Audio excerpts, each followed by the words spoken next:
countries like Japan, Taiwan, they'll all be looking, right? If America is not a security provider to West Asia, how are they going to be?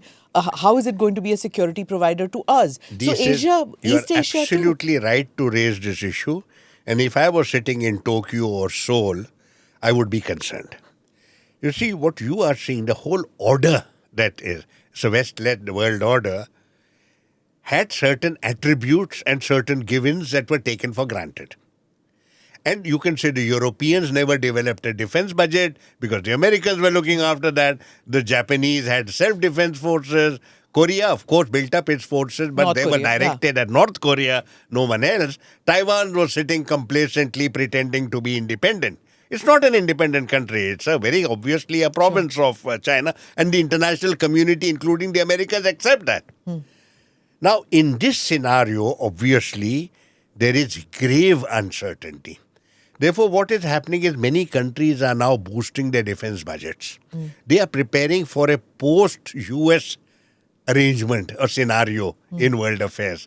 Japan is also building up its own defense budget and defense capabilities. Korea already is very substantial. Australia is also looking at opportunities where it can become a more credible player.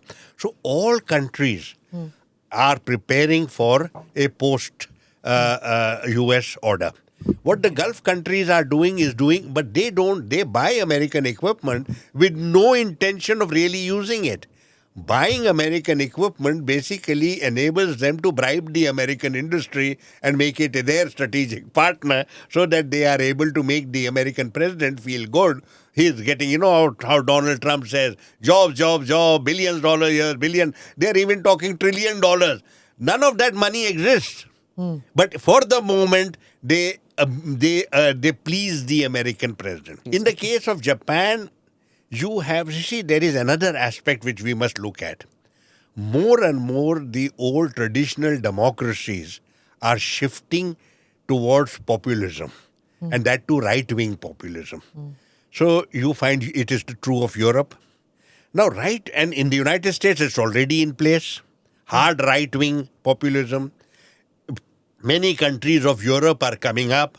Democratic governments are concerned very deeply about the challenge from the far right, so they are adopting some of the agenda of the far right in that regard. It is in this context that you not only have a political and defense and security related churn, you have domestic issues in almost every country that is a democracy.